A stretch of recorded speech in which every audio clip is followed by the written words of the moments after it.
qui sert de pont entre les Burundais en exil et ceux restés au pays à travers des informations bien fouillées concernant tous les domaines de la vie du pays.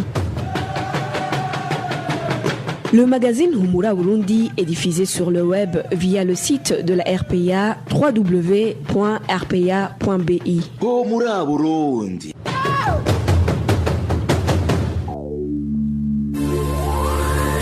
À la présentation, Nadège Irakoze. Merci pour votre fidélité. Bienvenue dans le journal de ce vendredi 15 novembre 2019, dont voici les titres. Le gouvernement Nkurunziza compte supprimer tous les avantages jusque-là octroyés aux anciens chefs d'État qui ont accédé au pouvoir par coup d'État. Selon le projet de loi portant statut de chef d'État à l'expiration de ses fonctions, un projet de loi qui sera analysé par l'Assemblée nationale pour sa promulgation. Ce vendredi 15 novembre, le procès de Melchior Ndadaye a été remis en audience publique sans toutefois la présence des accusés, encore moins de la défense. Dans ce magazine, vous allez le suivre. Les membres du parti CNL dans différentes communes de la province Ngozi fuient leur domicile suite à une chasse à l'homme lancée contre eux par les Imbonerakure en complicité avec certains administratifs. Voilà pour le sommaire. À la cabine de son, Fabrice Ndimurukundo, la prise d'image est assurée par Msteve Nyungeko. Encore une fois, bienvenue. En page politique, l'ONG CMI, en charge de la résolution pacifique des conflits, serait derrière le rapatriement en cours de certains réfugiés burundais, dont des politiciens. Néanmoins, les inquiétudes ne manquent pas, car non seulement ces derniers ne savent pas combien de temps va durer leur séjour à l'hôtel Top Hill Residence, qui a accepté de les héberger, mais ils ne savent même pas de quoi ils vont vivre durant ce séjour. Les détails avec Walter Kwizera.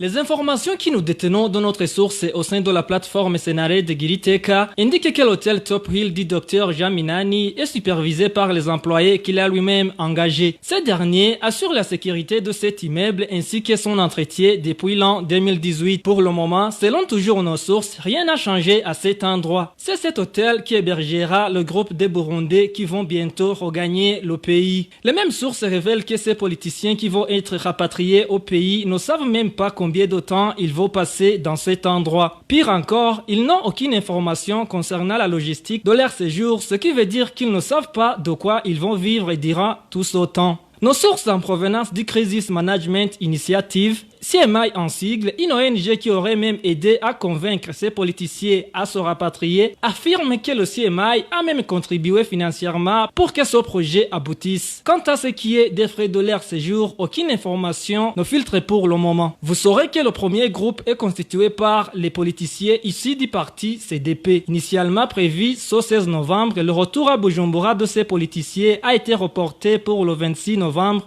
de cette année. Du moins, selon un de ces politiciens candidats au rapatriement. Merci Walter Kwizera. Toujours en page politique, l'émission des mandats d'arrêt internationaux contre le groupe des présumés putschistes de 2015 a été motivée par des mobiles purement politiques.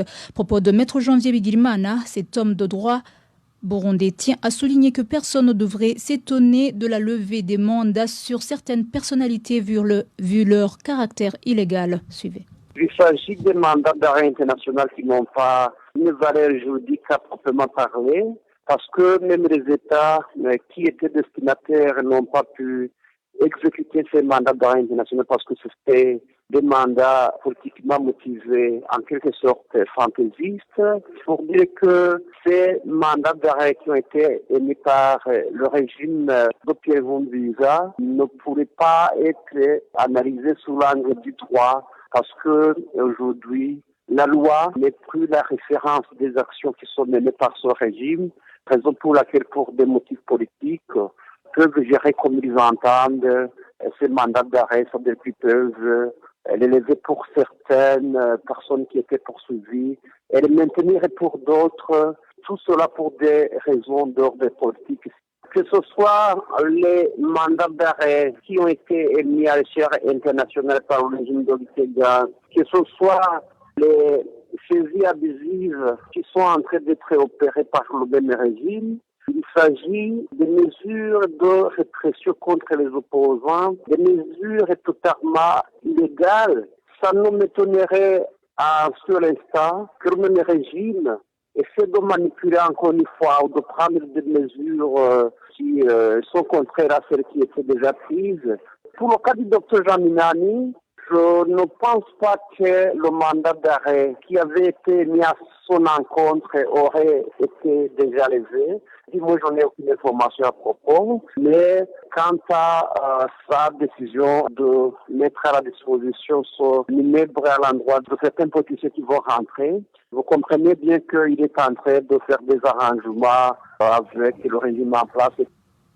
Maître Janvier Bigirimana s'est exprimé après que le docteur Jean Minani ait commencé à disposer de certains de ses biens, jadis confisqués par la justice burundaise. Le gouvernement Nkurunziza compte supprimer tous les avantages jusque-là octroyés aux anciens chefs d'État qui ont accédé au pouvoir par coup d'État. Selon le projet de loi portant statut du chef d'État à l'expiration de ses fonctions, un projet de loi déjà adopté par le Conseil des ministres, seuls les chefs d'État qui ont dirigé le Burundi par consensus politique et à la suite des élections seront traités avec égard. Le dit projet prévoit plus d'avantages à cette dernière catégorie de présidents. Emmanuel Niungeko nous en dit plus. La différence des indemnités qui seront octroyées aux anciens chefs d'État burundais, ceux issus d'un consensus politique ainsi que ceux qui ont été élus par le peuple, est basée sur les moyens qui leur seront octroyés par l'État pour leur intendance. Au moment où un ancien chef d'État issu des élections aura des indemnités égales à celles accordées au vice-président de la République en exercice, celui qui a dirigé le pays par consensus politique aura le tiers des indemnités accordées au vice-président de la République. Parallèlement, obligé à louer à l'intendance de l'ancien chef d'État, s'ajoutent des indemnités de logement et recevra une pension mensuelle équivalente aux indemnités accordées à un député. Cependant, un ancien chef d'État qui n'est plus, ce projet de loi déjà adopté par le Conseil des ministres stipule que son conjoint survivant bénéficiera d'une rente égale à la moitié de la pension qui sera accordée au défunt. Cette rente sera suspendue au cas où le conjoint survivant se remarie. Ces indemnités seront accordées aux anciens chefs d'État ou à leurs familles pendant les 7 premières années qui suivent la fin de l'exercice de leurs fonctions. Durant cette même période, c'est l'État qui mettra à leur disposition une maison et un bureau, les frais d'intendance et ceux de leur garde. Le projet de loi portant modification de la loi qui prévoit les indemnités des anciens chefs d'État depuis 2004, qui sera analysé par l'Assemblée nationale pour son adoption, précise que les chefs d'État qui ont accédé à ce poste par un coup d'État ne bénéficieront d'aucun avantage. Parmi les personnalités qui ont dirigé le Burundi depuis son indépendance, 3 présidents, à savoir Feu Cyprien Ntaryamira, Sylvestre Ntibantunganya et Domitien Ndayizeye, ont accédé au pouvoir par un consensus politique. 2 autres, à savoir le capitaine Michel Micombero et le colonel Jean-Baptiste Bagaza, y ont accédé par un coup d'État. Major Pierre Buyoya, lui, a dirigé le pays à 3 reprises. Pour les 2 premiers mandats, il a pris le pouvoir par force. Pour la 3e fois, il a accédé à ce poste présidentiel par consensus politique, par un gouvernement de transition. Le président Melchior Ndadaye y a accédé après avoir gagné les élections, de même que le président Pierre Nkurunziza. Merci Emmanuel Niungeko. Dans un instant, la page gouvernance. Humura Burundi. En page gouvernance, dans notre série de reportages sur la politique du Charrois Zéro, initiée en 2013, aujourd'hui la radio RPA revient sur les lacunes qui s'observent dans l'octroi des indemnités kilométriques, des indemnités touchées par certaines autorités qui possédaient déjà des véhicules de fonction avant la mise en application de cette politique. Le point avec éloge d'Yvan Lemecha.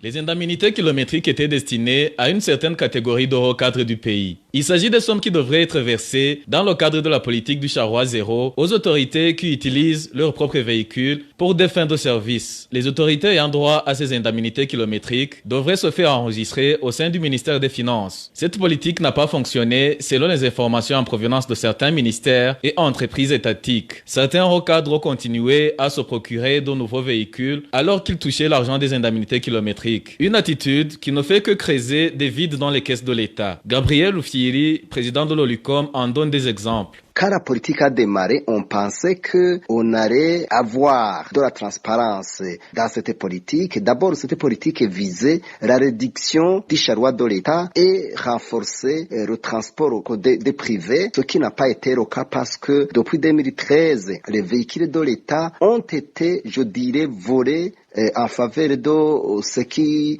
se trouve au gouvernement, plus particulièrement les membres des partis CNDD-FDD, pour les indemnités kilométriques. De même, le charroi de l'État qui coûtait autour de 30 politiques, ce charroi a coûté plus de 30 milliards de nos francs. Comme les élections carburant, les véhicules vont être pris pour utiliser. Le décret présidentiel numéro 100/22 du 30 janvier 2013 décrète les cadres de l'État qui devraient toucher les indemnités kilométriques. Les catégories d'indemnités déplacement en ville et pour des missions à l'intérieur du pays. Lors de leur déplacement en ville, ces hauts cadres classés en cette catégorie comme suit. En premier lieu, au chef de cabinet à la présidence de la République, aux 2 vice-présidences de la République, à la présidence du Parlement, l'indemnité était fixée à 600 000 francs bout. Deuxièmement, pour les ministres, les indemnités étaient également estimées à 600 000 francs bout. Il s'ensuit les conseillers principaux à la présidence et aux vice-présidences de la République, à la présidence du Parlement et du Sénat, les secrétaires généraux au Parlement et avec eux aussi 600 000 francs bout d'indemnité. Les assistants du ministère et secrétaires permanents 100 000 francs bout d'indemnité. Les conseillers à la présidence et aux vice-présidences de la République, au cabinet des présidents des chambres du Parlement, devraient toucher un montant de 500 000 francs bout. Les indemnités kilométriques réservées aux directeurs généraux au sein des ministères étaient estimées à 400 000 francs bout. Et en dernière position, c'était les directeurs au ministère et les directeurs des départements au Parlement et au Sénat avec 400 Propos tenus ce vendredi par le directeur de la supervision de la stabilité et de l'inclusion financière au sein de la Banque centrale, Prosper Ngendanganya, en a profité pour annoncer qu'il est désormais interdit d'utiliser les devises pour n'importe quelle opération se déroulant sur le territoire burundais. Suivez Prosper Ngendanganya. Les principales conclusions issues de la réunion sont les suivantes. Compte tenu des arguments des participants, les bureaux de change n'ont aucune raison pour violer la réglementation des changes. Les bureaux de change doivent impérativement respecter les taux tels que fixés par la Banque de la République du Burundi. La direction de la banque a bien démontré que si les bureaux de change respectaient les taux officiels, ils gagneraient plus par rapport à ce qu'ils gagnaient avant l'édiction de la nouvelle réglementation des changes. Pour ce, un bureau de change qui sera attrapé dans les mêmes infractions sera poursuivi et puni conformément au code pénal du Burundi. Des sanctions sont prévues pour les bureaux de change qui n'utilisent pas le logiciel Burex comme exigé. Le public qui achète ou vend des devises dans les bureaux de change agréés par la Banque de la République du Burundi doit exiger des bureaux imprimés d'achat ou de vente. Il a été rappelé que pour les Burundais ou pour les étrangers, les opérations d'achat ou de vente en devises des marchandises sont interdites sur le territoire national du Burundi. La Banque de la République du Burundi invite tous les gestionnaires et actionnaires des bureaux de change à s'approprier des dispositions du code pénal du Burundi.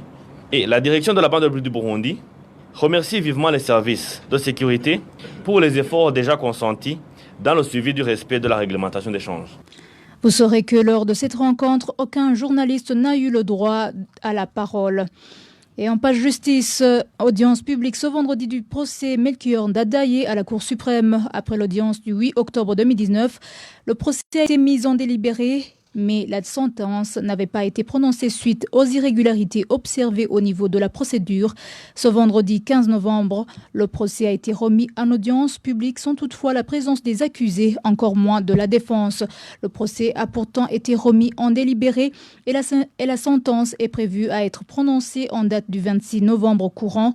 Autre fait, un parmi les 5 juges du siège était nouveau, ce qui laisse entendre que l'audience devrait rouvrir les débats pour ce nouveau membre du siège. Cela n'a pas été le cas et les hommes de la loi ont déduit un autre vice de procédure. 25e jour de détention des journalistes du groupe de presse Iwachu. Il s'agit d'Egide Harerimana, Terence Mozenzi, Agnès Ndirubusa, Christine Kamikazi et leur chauffeur Adolphe Massabarakiza. Ils ont été arrêtés le 22 octobre dernier dans la province Ouanza alors qu'ils s'y étaient rendus pour un reportage sur l'insécurité qui régnait en commune Musigati. 5 jours après leur arrestation, ils ont été accusés de complicité d'atteinte à la sûreté intérieure de l'État. Ces 4 journalistes devront comparaître devant les juges de la cour d'appel de la commune Nahangwa lundi prochain. Parlons à présent sécurité. Les 2 corps découverts mardi dernier flottent toujours sur le lac Gweru, se trouvant en province Kirundo, même si les administratifs nient l'existence de ces corps. Nos sources font savoir qu'une réunion entre administration et responsables du parti CNDD-FDD en commune Oussoni était prévue ce vendredi pour voir comment résoudre ce problème. Plus de détails avec Hervé Niouhire. Selon notre source, jusqu'à 13h de ce vendredi, ces corps sans vie flottaient encore sur le lac Gweru. Ces cadavres coulent avec l'eau du lac. Et ce qui est très inquiétant pour les habitants des environs du lac, c'est qu'ils se décomposent. L'administrateur de la commune Boussoni, Albert Tungimana, nie l'existence de ces cadavres flottant sur le lac Gweru. Mais selon les informations fournies par des habitants de cette colline, les responsables des partis au pouvoir, l'administration et la police comptaient se rencontrer l'après-midi de ce vendredi pour décider sur le sort de ces corps découverts dans le lac Gweru du côté de la sous-colline Mutembo 1, colline Sigu de la commune Boussoni. Pour rappel, les 2 corps ont été vus pour la première fois mardi de cette semaine. Un autre cadavre d'un nourrisson avait été découvert attaché sur un veau en décomposition de ce lundi, flottant aussi sur le lac Gweru. Ce dernier n'est plus visible dans les zones du Gweru. Merci Hervé Niouhire. Toujours en parle sécurité, climat tendu entre 2 groupes d'Imbonerakure du quartier Gikoto de la zone Musaga en commune urbaine Muha. Cette tension qui existe depuis un certain temps a été accentuée par la bagarre de samedi dernier.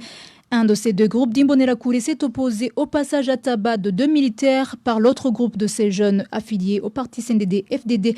Le point avec Inosa Valentin Singilanghabo. Ce climat malsain qui persiste entre 2 groupes des Imbonerakure, le premier dirigé par Kwizera surnommé Maize et le deuxième dirigé par Bagaza, chef du parti CNDD-FDD à Gikoto, a été aggravé samedi dernier vers 21h. C'était lorsque 2 militaires prénommés Prosper et Poncien sont tombés dans une embuscade du groupe d'Imbonerakure conduit par Maize alors qu'ils regagnaient leur domicile.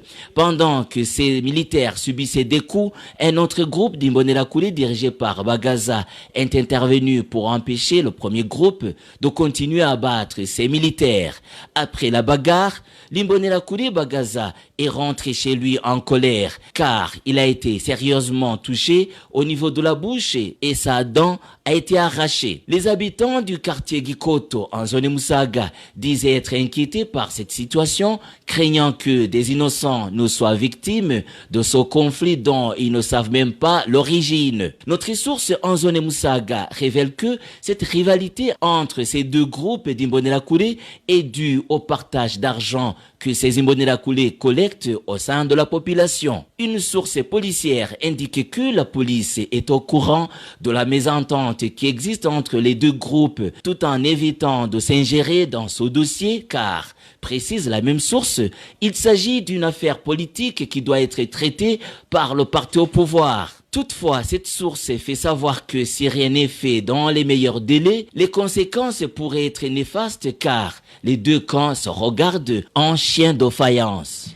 Inosa Valentin Singirangabo, le magazine Humura Burundi. Vous pouvez recevoir ce magazine en écrivant au numéro WhatsApp de la RPA, plus 49 551 294 16 348. Poursuivons ce journal par la page Droits de l'homme. Les membres du parti CNL dans différentes communes de la province Ngozi fuient leur domicile suite à une chasse à l'homme lancée contre eux par les Imbonerakure en complicité avec certains administratifs. C'est après une bagarre qui a eu lieu dimanche dernier entre Imbonerakure et les membres du parti CNL, alors que ces derniers s'étaient rendus en commune Nyamurenza pour inaugurer plutôt une nouvelle permanence de ce parti. Des activités qui ont finalement été interdites par l'administrateur de la dite commune. Les détails avec Vicky Chris Nineletse. Ces membres du parti CNL qui fuient leur domicile par peur d'être arrêtés viennent des communes Nyamurenza, Gashikanwa, Marangara et Kiremba. Selon le témoignage de l'un d'entre eux, ils ont cessé de passer la nuit chez eux depuis l'accrochage qu'ils ont eu dimanche dernier avec les Imbonerakure de Nyamurenza. Parmi les membres du CNL, il y en a qui ont été directement conduits à la prison centrale d'Ongozi, révèlent toujours nos sources. Ceux qui sont déjà arrivés dans la prison de Gozi hier soir sont entre autres Bizimana Saleh, responsable du parti CNL en commune Nyamurenza, Christian Ichitegeti, responsable du CNL en commune Gashikanwa, et un certain Emmanuel, responsable du parti CNL en commune Marangara. Il y a un autre membre de ce parti prénommé Honoré qui a été arrêté hier soir sur ordre du procureur. Le plus actif dans cette chasse à l'homme est le responsable des Imbonerakure dans cette province. Ce dernier travaillerait en complicité avec certaines autorités administratives.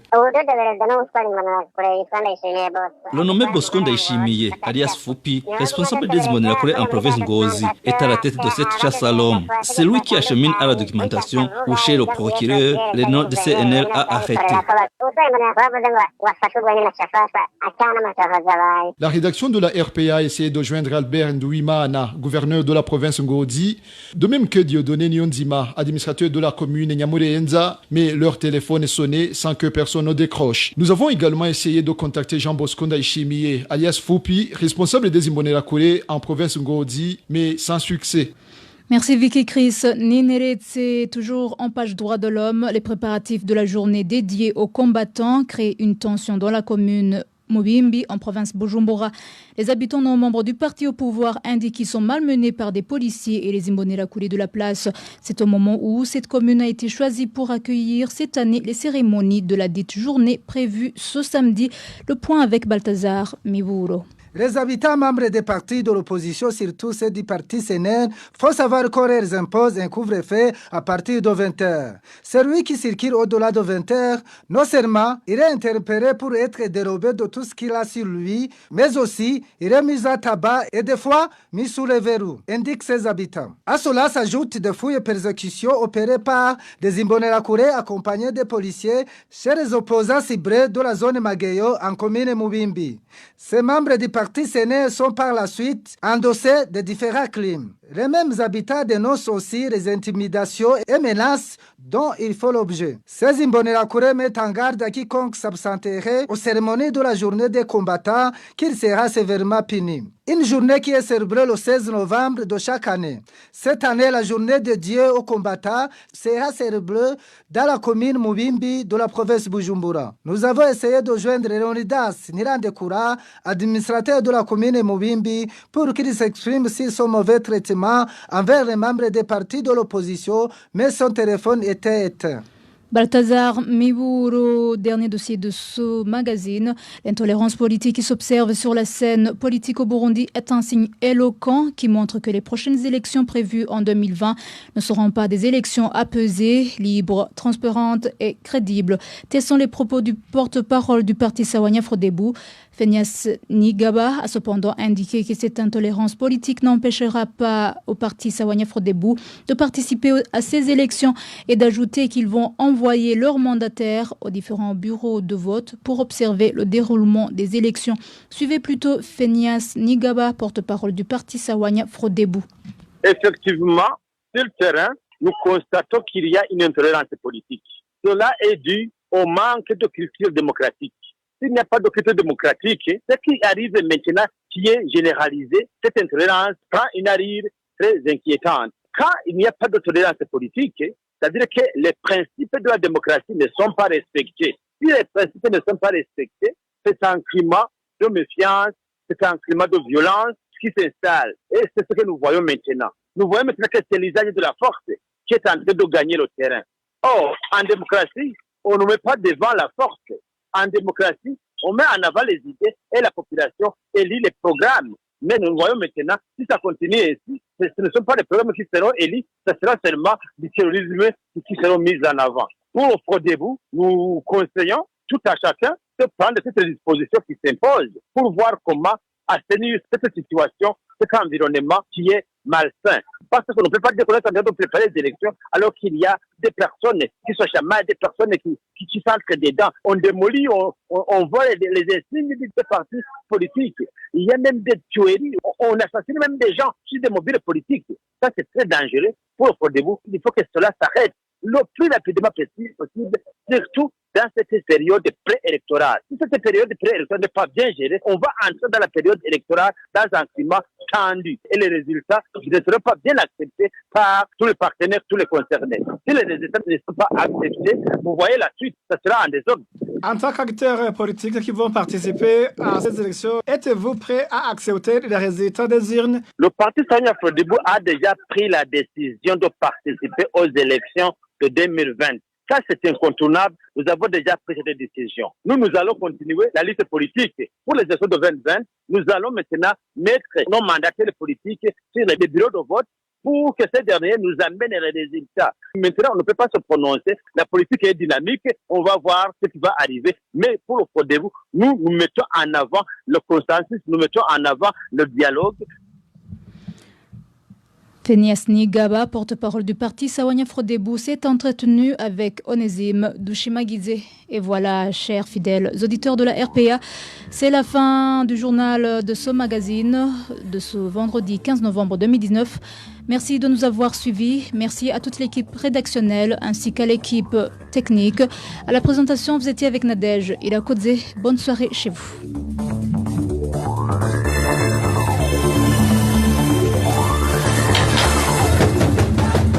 C'était le magazine Humura Burundi. Un magazine complet pour relier les Burundais en exil et ceux toujours au pays à travers une information de qualité.